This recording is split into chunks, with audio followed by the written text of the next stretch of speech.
बहुत ही ऐतिहासिक चुनाव है और 16 राज्यों में घूमते हुए फिर मेरे को यहाँ नाना भाव ने अनुमति दी कि अब यहाँ आप आ सकते हो, तो मैं आया।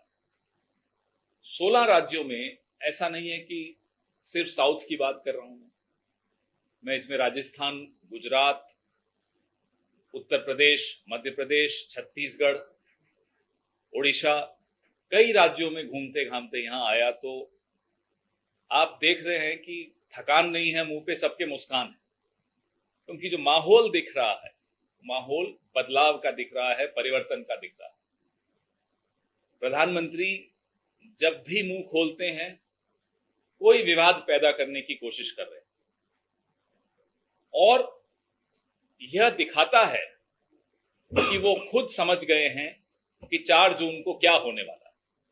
नहीं तो जो व्यक्ति या जो पार्टी 10 साल से सत्ता में है उसको क्या जरूरत है मंगलसूत्र, मटन, मछली, मुसलमान, ये सब करने की जरूरत क्या? ये जरूरत तभी पड़ती है जब आपको पता चल जाता है कि आपके पास 10 साल का कोई रिपोर्ट कार्ड दिखाने के लिए नहीं है, कोई बही खाता दिखाने के लिए नहीं। आप लोग सब, हम लोग सब एग्जाम देते थे बचपन में। अभी आपके घरों में भाई बहन, बच्चे, भतीजा भतीजी एग्जाम देते होंगे। रिपोर्ट आती है, हर साल की रिपोर्ट आती है। तो 5 साल आप की सरकार को हो गए, आपकी पार्टी को 10 साल हो गए सत्ता में। आपसे तो हम सवाल पूछेंगे, आपको सवाल पूछने वाले पसंद नहीं। आजकल प्रधानमंत्री दिन में 4-4 इंटरव्यू दे रहे हैं, प्रेस कॉन्फ्रेंस तो एक भी नहीं करेंगे। राहुल जी ने तो स्वीकार कर लिया कि साहब मैं डिबेट को तैयार हूं, प्रधानमंत्री जी अभी तैयार नहीं। और इंटरव्यू में ऐसी ऐसी बातें करते हैं कि अब कपिल शर्मा कॉमेडी शो लोगों ने देखना बंद कर दिया, अब सब प्रधानमंत्री का इंटरव्यू देखते हैं। और कपिल शर्मा बड़े परेशान हैं, ये तो कंपटीशन आ गई। और कंपटीशन में प्रधानमंत्री समझते हैं। आप देखो, वाराणसी से एक स्टैंड अप कॉमेडियन बेचारा इलेक्शन लड़ना चाहता था, उसको फॉर्म नहीं भरने दिया। अब एक लोकसभा क्षेत्र में एक ही तो कॉमेडियन लड़ सकते, दो थोड़े लड़ सकते हैं। ये तो हम और आप समझते हैं। जो स्थिति इस देश के प्रधानमंत्री ने अपनी खुद की बना दी, अपनी छवि जैसी बना दी, जो मर्यादा होती है प्रधानमंत्री के पद की, वो मर्यादा तार तार कर ऑड इवन। एक दिन कहते हैं हिंदू मुसलमान नहीं करूंगा, दूसरे दिन फिर मुसलमान मुसलमान मुसलमान शुरू। ये प्रधानमंत्री को शोभा देता है। इस देश में 1 घंटे में 2 नौजवान आत्महत्या कर रहे हैं। इस देश में एक दिन में 30 किसान आत्महत्या कर रहे हैं। इस देश में 1 घंटे में 4 महिलाओं के साथ बलात्कार होता है। उस देश के प्रधानमंत्री के पास मुद्दे क्या हैं? आप जब ये मुद्दे सुनेंगे तो आप खुद हैरान हो जाएंगे कि ये क्या बात कर रहे हैं, कहां से लाए हैं, ये आए कहां से। कल उत्तर भारत वर्सेस दक्षिण भारत का विवाद पैदा करने की कोशिश की। रोज नया विवाद पैदा करना किसी प्रधानमंत्री का काम नहीं होता। दिन भर राहुल जी के लिए कहते हैं शहजादा, और जब घबरा गए, डिबेट उन्होंने स्वीकार कर ली, तो कहते हैं कौन राहुल। और जिसको वो शहजादा कहते हैं ना, वो शहीद ज़ादा है, ये वो भी समझते हैं। एक शहीद ज़ादे के लिए इस तरह की टिप्पणी करना, शहजादा तो इस देश में एक ही है जिसको शायद बैट पकड़ना नहीं आता लेकिन बीसीसीआई संभालता। जय शाह नाम है उसका। आप लोग नाम लिखने में अगर डर जाएं तो मैं बता देता हूं, जय शाह उसका नाम है। तो 10 साल आपने सिर्फ और सिर्फ अपने कुछ दोस्तों के लिए काम किया। उन दोस्तों के लिए आपने पूरे भारत का धन लुटाया। आपने नहीं देखा कि कैसे आप रोजगार नहीं दिलवा पा रहे। आपने नहीं देखा कि कैसे जो जो आपने वादे किए थे वो आप एक भी पूरा नहीं कर पा रहे। फिर कहते हैं मोदी की गारंटी। अब मोदी की गारंटी सुनकर हंसी आ जाती, उन्हें खुद को भी हंसी आती होगी कि बोल क्या रहे हैं। चुनाव के बाद वो गारंटी बोलते हैं अमित शाह आकर कहता है वो तो जुमला था। तो ऐसी पार्टी को अब घर बैठाना जरूरी हो गया। 4000 किलोमीटर हमारे राहुल गांधी चले, उससे बाद 6500 किलोमीटर और यात्रा की। उन यात्राओं से जो निकल कर आया वो हमारा न्याय पत्र है। उस न्याय पत्र में लोगों से जो संवाद हुआ, जो वार्तालाप हुआ, पत्रकारों से हुआ, किसानों से हुआ, नौजवानों से हुआ, अग्निवीर के जो शिकार हैं उनसे हुआ, महिलाओं से हुआ, आदिवासियों से हुआ, शोषित और वंचित वर्ग से हुआ, तब जाकर एक न्याय पत्र बनाया। और उस न्याय पत्र से घबराहट भारतीय जनता पार्टी में और बढ़ गई, क्योंकि हम मुद्दों की बात कर रहे हैं। जब नाना भाऊ की रैली में सुनता हूं, मुद्दों पर रहते हैं। अतुल भाई टीवी पर जाते हैं, प्रगति बहन टीवी पर जाती हैं, विशाल भाई टीवी पर जाते हैं, मुद्दों की बात करते हैं। कांग्रेस आपको हमेशा मुद्दों की बात करती हुई सुनाई देगी। हम विपक्ष में हैं, हम चाहते तो मुद्दों से भटक सकते थे, हमें बिल्कुल वो आजादी है, क्योंकि 10 साल की रिपोर्ट कार्ड हमें नहीं देनी, जिसको देनी है उसको देनी है। जो आदमी वैक्सीन के सर्टिफिकेट पर अपनी वो हंसता हुआ नूरानी चेहरा दिखाता था, जब वैक्सीन की कंपनी ने खुद स्वीकार किया कि हमारी वैक्सीन से साइड इफेक्ट होते हैं, हार्ट अटैक पड़ सकते हैं, क्लॉट हो सकता है, ब्लड क्लॉट हो सकता है, तस्वीर गायब हो गई सर्टिफिकेट से। उस कंपनी से 52 करोड़ इलेक्टोरल बॉन्ड्स में लिया, तो हम क्या सवाल नहीं पूछेंगे? और खुद साहब ने उस कंपनी का वैक्सीन नहीं लगवाया। अगर आपने ध्यान से देखा हो तो साहब ने कोविशील्ड नहीं लगाया, कोवैक्सीन लगवाया। और मैंने इंतजार की, हमारे कई समझदार साथियों ने इंतजार की, देखें ये कौन से लगाता, हम भी वही लगाएंगे। 52 करोड़ उस वैक्सीन की कंपनी से लिया और सवालों के जवाब नहीं दे रहे। जब वो वैक्सीन की कंपनी विदेश के कोर्ट में खड़ी होकर हलफनामा दे रही थी कि हां हमारी वैक्सीन से साइड इफेक्ट होते हैं, हमारे यहां के स्वास्थ्य मंत्री उसको क्लीन चिट दे रहे थे उसी वक्त कि साहब हमने रिसर्च करा ली है, उस वैक्सीन से कोई साइड इफेक्ट नहीं हो। जो अचानक 30-40 साल के बच्चे, नौजवान और उससे भी कम उम्र के बच्चे अचानक गिर के मर जाते हैं, हार्ट अटैक पड़ जाता है, तो कहते नहीं उसका वैक्सीन से कोई संबंध नहीं। आप सोचिए, क्लीन चिट देने की जो आदत है इस सरकार की, कभी चीन को क्लीन चिट दे दी, कभी वैक्सीन बनाने की कंपनी को क्लीन चिट दे दी, दवाइयों की कंपनियां, रेमडेसिविर की कंपनी से कैसे पैसा लिया इलेक्टोरल बॉन्ड्स में। आप लिस्ट निकाल कर देखिए तो इलेक्टोरल बॉन्ड का जो भ्रष्टाचार नरेंद्र मोदी के दरवाजे पर शुरू होता है, उसके दरवाजे पर खत्म होता है। कोई छोटी बात नहीं। भ्रष्टाचार दबा के किया गया, अपने दोस्तों पर धन दौलत दबा कर लुटाई गई, और फिर कहते हैं मैं फकीर आदमी हूं, झोला उठा के चला जाऊंगा। तो आ गया समय, 5 जून को झोला उठा के देखते हैं कहां जाते हैं। हम तो कह रहे हैं जाइए गुजरात, साबरमती आश्रम में बैठ के थोड़ा आत्मचिंतन करिए, आपको जरूरत है आत्मचिंतन करने। हम तो कहते हैं कि महाराष्ट्र में आइए आत्मचिंतन करने, नागपुर जाइए, रेशम बाग नहीं दीक्षा भूमि जाइए, वहां आत्मचिंतन करिए। संविधान बदलने की आपने सोची कैसे, ये जरूरत कैसे किया आपने कि 400 सीटें दे दो संविधान बदल देंगे। ये सब देखते हुए प्रधानमंत्री को समझ में आ गया है कि अब झोला उठाने का समय आ गया। पूरे विश्व में आप आंकड़े उठा के देखिए, प्रेस फ्रीडम से लेकर हंगर इंडेक्स सब देखिए, कैसे भारत का रैंक रोज गिर रहा है। अपने आप को विश्व गुरु कहते हैं। कल तो मेरे को बहुत हंसी आई, रात को नींद नहीं आई हंस हंस के। कहते हैं साहब मैंने गाजा की वॉर रुकवा दी।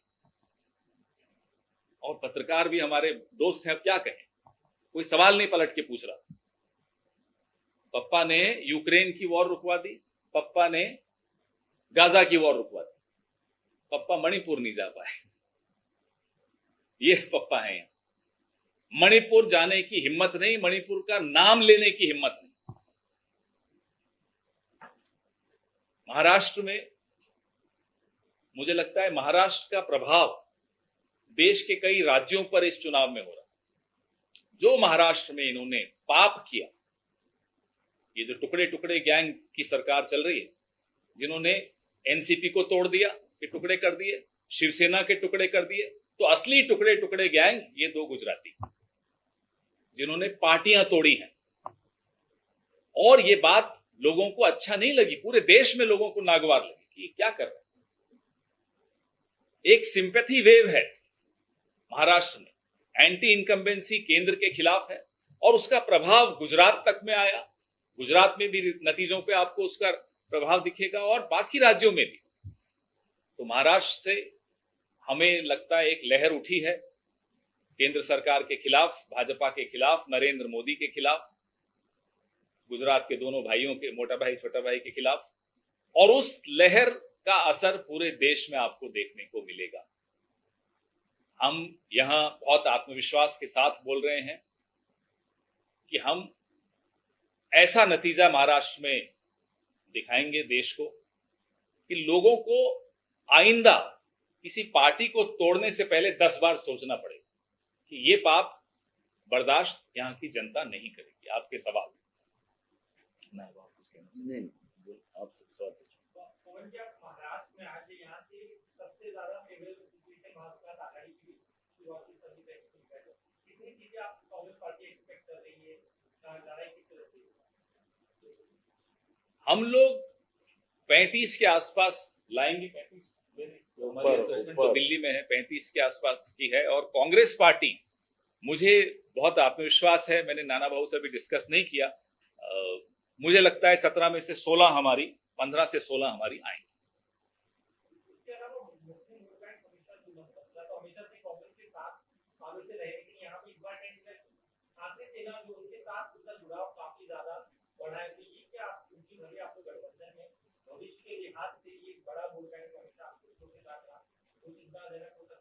अरे हमारी एक ही चिंता है कि इन दोनों से इस देश को मुक्त कराएं। आप क्या छोटी छोटी बातें कर रहे हैं। हम सब, हिंदू हो, मुसलमान हो, अगड़े हो, पिछड़े हो, वंचित हो, शोषित हो, आदिवासी हो, सबका एक ही मछली की आंख सबको दिखाई दे रही। वोट जिहाद नहीं है। यहाँ इस तरह की बातें नहीं चलती हमारे यहाँ, ना हमारे दिमाग में आती, उनके दिमाग में वो ये उनके दिमाग में आती है। वोट अजीब अजीब बातें करते हैं ये लोग। आप देखते हो, रोज के इंटरव्यू सुनो आप, अच्छा आपको मनोरंजन होगा।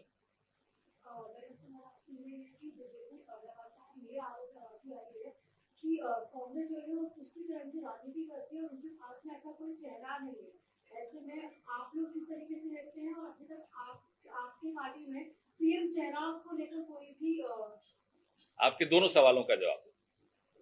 तुष्टिकरण की बात या हिंदू मुसलमान की बात इस चुनाव में सबसे पहले कौन लाया?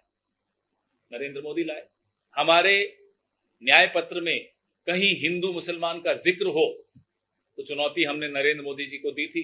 उसके बाद डर के मारे चुप हो गए, अब नाम नहीं लेते मंगलसूत्र का या हिंदू मुसलमान का हमारे मैनिफेस्टो से लेकर। तो हमारे मैनिफेस्टो में, हमारी राजनीति में, हमारे संवाद में, हमारे नैरेटिव में, हमारे प्रचार में कहीं हिंदू मुसलमान की सोच नहीं दिखती। तो तुष्टिकरण कहां से आ गया? हिंदू मुसलमान की सोच और तुष्टिकरण की सोच दिखती है तो सिर्फ नरेंद्र मोदी और उनकी पार्टी में दिखती है। रही बात चेहरे की, 10 साल से लोग ये चेहरा देख देख के ऐसा परेशान हो गया कि अब लोग मुद्दों पर चुनाव लड़ रहे हैं। लोग चाहते हैं कि हर पार्टी मुद्दों पर बात करे। चेहरे से तो सब मिल गया जो मिलना था 10 साल में। इसलिए ये कोई प्रेसिडेंशियल फॉर्म तो है नहीं इस देश में। इस देश में प्रक्रियाएं होती हैं। कांग्रेस पार्लियामेंट्री पार्टी की एक प्रक्रिया है, फिर गठबंधन की एक प्रक्रिया है। ये जो 1.5 लोगों की सरकार चल रही है, ऐसी तो हमारे यहाँ होता नहीं। 2.5 लोगों की पार्टी और 1.5 लोगों की सरकार। तो हमारे यहाँ प्रक्रिया के हिसाब से सब निर्णय होंगे, नतीजा आने दीजिए। लेकिन इन मुद्दों पर कोई समझौता नहीं होगा, न्याय पत्र पे कोई समझौता नहीं होगा। गारंटी जो हमारी है उन पर कोई 5 न्याय 25 गारंटी, इस पे कोई समझौता नहीं। उनका कहना है कि जिस तरीके से सिर्फ कांग्रेस पार्टी है और अब तक उन्होंने जो भी काम किया है सिर्फ और सिर्फ मुसलमानों के लिए किया है और सभी जो हमारे देश में सभी जातियां हैं सबके आरक्षण कट करके मुसलमानों को देने का काम किया है। बताइए, ये प्रधानमंत्री की भाषा है। एक दिन कहते हैं कि सब कुछ मुसलमानों को दे, दूसरे दिन कहते हैं मुसलमानों तुम्हारा कुछ नहीं किया कांग्रेस। ये प्रधानमंत्री थक गए हैं या दवाई ज्यादा ले रहे हैं नींद की, कुछ है समस्या इनके साथ। ये भूलने की बीमारी हो गई, कहते हैं कौन राहुल, अब ये तो कोई जो भूलने की बीमारी है तभी बोलते होंगे। एक दिन कहते हैं ये कांग्रेस मुसलमानों के लिए सब कुछ लुटा रही है, दूसरे दिन कहते हैं मुसलमानों को कुछ नहीं दिया 70 साल में। बताइए ऐसे आदमी का क्या जवाब दें। Survey after survey has shown that Mahavikas Aghadi and India Alliance are poised to do better in Maharashtra compared to other states. Even if we see recently Priyanka Gandhi's rally in Nandurbar, it had a massive response. On the other hand, Prime Minister Modi is extensively campaigning in Maharashtra. From last 3 days, he is campaigning in Maharashtra. He had a rally in Nashik, roadshow in Mumbai. Today also he is conducting a rally in Mumbai. But why are Gandhis not seen in Maharashtra? Why are they not campaigning despite having such a right ground for India and Mahavikas Aghadi? No, they are campaigning. I remember attending 2 rallies. One was India Alliance in Nagpur. Nagpur was our rally. In India Alliance was in Mumbai, and regularly they are coming. But well, I'm very upset with the way the Prime Minister's roadshow disturbed and disrupted lives of people of Mumbai. This is not something which is acceptable, and I hope he apologizes to the people of Mumbai. You can't stop the metro services just because you want to do a road show. So this is completely unpardonable. And he didn't even have the decency to visit the families of people who lost their lives just 48 hours, 36 hours ago. So that's something which I think he should have had the decency to do so. So I hope he apologizes to the people. If political mudslinging is happening, BJP is accusing the Mahavikas Aghadi government of giving the contract for reporting that collapse to the contractor. What do you say about this? They are alleging that Let them do all the inquiries. Who's stopping them? It's their government. But I'm just saying the political decency of visiting those families and not starting a roadshow from Ghatkopar 36 hours after that tragedy struck people, innocent people. I am pointing out at the fact that they stopped the metro services just for the Prime Minister's roadshow. He's just an acting interim Prime Minister right now. He's not a full-fledged Prime Minister after the election code of conduct comes into force. How can the rules be bent for him, causing so much of immense inconvenience to the people of Mumbai? नहीं झालं यांचं. So one of the important issues we want to highlight is assault on Swati Mahipal. And apparently registered yesterday, he also gave a statement and a direct allegation on the PA of Mr. Arvind Kejriwal. How do you look at this, sir? This is developing in Delhi. And at the same time, we have also asked the question to the Chief Minister himself. He is not on this entire issue. And being a Congress party, how do you look at this? I think yesterday, yes, absolutely. Yesterday, our leader Priyanka ji was very categorical in articulating the Congress's position on this issue. Anywhere, if something is any wrong is committed against any woman, whether she is an MP or an MLA or just any working woman or a non-working woman, that's not the issue. We stand by them. So let the facts come out. Let inquiries take place. And there is no compromise on our position as far as women's safety and women's honor and dignity are concerned. Let the law take its course. And the law should also take its course in Prajwal Revanna's case. Why has the passport of Prajwal Revanna not been cancelled? Why is Prajwal Revanna still in Germany? Why hasn't he been brought back to India? That's for the government of India to respond to.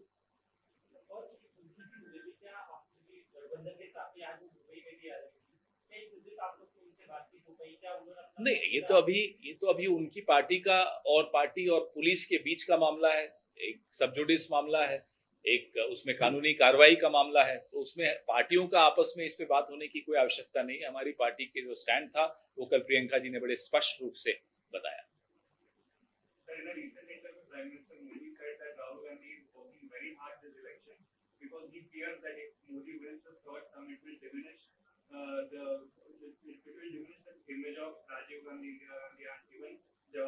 अब बताइए, can you even respond to somebody as delusional as this? He can't match forget Nehru ji, he can't match any of our Congress leaders across history. Why is he even dreaming of trying to be like Nehru ji? अब नेहरू जी के मतलब माफ कीजिएगा पांव की धूल के बराबर नहीं है कि नेहरू जी का नाम लेने की कैसे इनकी हिम्मत हो जाती। कमाल के आदमी है साहब, आप अपना काम करिए ना, आप नेहरू जी कर करके तो 10 साल आपने निकाल दिए. He has to also have some sense of history. Every word uttered by the Prime Minister is heard across the world. Why is he ensuring that the entire world ridicules him? We don't like it when our Prime Minister gets ridiculed across the world, but he ensures that he gets ridiculed. I mean, you talk about yourself. You can't even match Atal Bihari Vajpayee ji of your own party. You're talking about Nehru ji, Indira ji, Rajiv ji. I mean, Indira ji divided Pakistan in two pieces, created Bangladesh. She changed the geography of the world. And here is our man, the Prime Minister, who's also changed the geography of India by giving away Eastern Ladakh 26 points out of 65 patrolling points to China.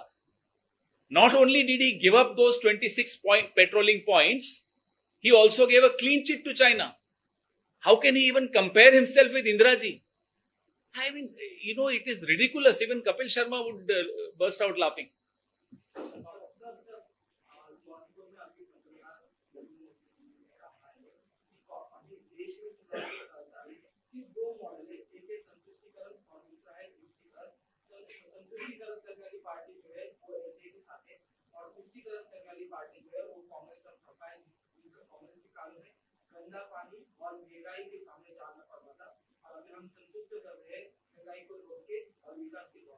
किसी ने, आप जैसा कोई पत्रकार वहां होता तो जरूर पूछता कि आप महंगाई को आपने कैसे काबू किया. 70 रुपए का पेट्रोल 100 रुपए में बिकता है, जो 70 रुपए का था 2014 में. 400 रुपए का सिलेंडर अब 1100 में बिक रहा है आपके राज में. ये ऐसे महंगाई को आपने कंट्रोल किया है. आप जैसा पत्रकार वहां नहीं था तो नहीं पूछ पाए होंगे. बहरहाल योगी जी जरूर किसी पत्रकार को बोलेंगे, आज देख लीजिएगा. योगी जी बड़े गुस्से में है आजकल मोदी जी से, वही पूछवा लेंगे, मुझे पूरा भरोसा है. तो मोदी जी की बातों को आप और हम तो छोड़िए, उनकी पार्टी के लोग अब गंभीरता से नहीं लेते. तो बोलने दीजिए कि महंगाई पे काबू. हर घर को मालूम है कि महंगाई पे कैसे काबू किया है और कितनी महीने की 5 या 6 तारीख को जेब खाली हो जाती है. तो फिर ऐसे में आप उनको बार बार कहो मैंने सस्ता कर दिया, सब कुछ कोई मानेगा? कोई मूर्ख थोड़ा ही है हम लोग सब. बोलने दीजिए.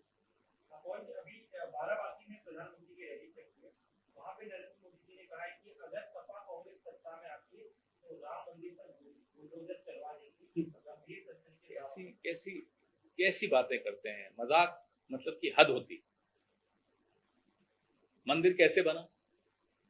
माननीय सर्वोच्च न्यायालय के आदेश से बना. माननीय सर्वोच्च न्यायालय के आदेश से भी कई दशक पहले एक पॉलिटिकल पार्टी थी, एक राजनीतिक दल था इस देश का, जिसने एक स्टैंड रखा कि इस विवाद में अगर आपसी सुलह से समझौता नहीं होता, निष्कर्ष नहीं निकलता, तो अदालत जो निर्णय देगी वो स्वीकार्य होगा. वो कांग्रेस पार्टी, इकलौती पार्टी. दूसरी पार्टी अडवाणी जी के नेतृत्व में कहती थी इसमें अदालत का क्या काम है, आस्था का विषय है. हमने उनसे बहस नहीं की. थोड़े सालों बाद अडवाणी जी कहने लगे कि जो अदालत कहेगी वो होगा. अदालत ने जो कहा वो हुआ. इसमें मोदी जी का तो कोई रोल ही नहीं है. इसमें कौन ऐसा सोच भी सकता है कि मंदिर पे कोई बुलडोजर की अजीब सी बातें करते हैं. आजकल मैं कह रहा हूं ना, कोई गलत दवाइयां ले रहे हैं, असर खराब हो रहा है.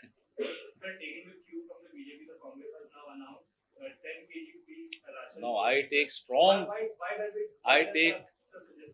Why does the announcement come midway election? Why was it not announced? I take strong objection to the fact that we took a cue from the BJP. Do you know how this 5 kilogram ration came into being? He brought it during COVID. Who passed the right to food legislation in 2013? It was the UPA government. The UPA chairperson was Sonia ji. The Prime Minister was Dr. Manmohan Singh. We passed the law of right to food. He didn't even implement it. When he forced hunger on the country by this sudden lockdown, he introduced this 5 kilogram ration scheme. Then he started spreading rumors about our intention on this. We brought this legislation. Now If we are saying that we'll give 10 kilograms of food grains, Mr. Narendra Modi should be ashamed of the situation in this country which merits this kind of an intervention from the next government. He has forced people to go hungry. Look at the MSME sector. Look at the record unemployment. I gave you data on how many people commit suicide every day because of unemployment. So it's not a favor or an obligation on the people that we'll be doing. It is a helping hand which people deserve because of the last 10 years of horrible policies, knee-jerk reactions, and a total lack of understanding of how the economy should be managed by Mr. Narendra Modi's government.